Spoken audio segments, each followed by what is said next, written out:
Okay, so ito yung mask treatment natin na Fora yung brand, okay? So ito yung isa sa mga bestseller natin, mask.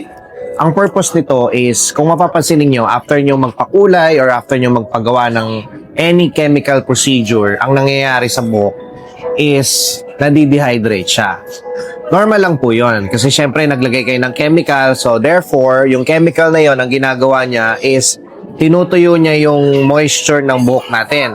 So, anong dapat natin gawin is gamitin ito kasi ang gagawin nito, nire-replace na yung moisture saka yung mga nutrients na nawawala sa buhok natin because of chemical procedure. Okay? So, kung gusto mo ng maganda yung bagsak yung buhok mo, kung gusto mo ng madali siyang sumunod, kung gusto mo ng madali siyang ayusin, at maganda lagi yung buhok mo, ang kailangan mo is i-maintain yung balance ng moisture. Saan mo makukuha yon? Dito po sa Fora keratin treatment. Okay? Thank you!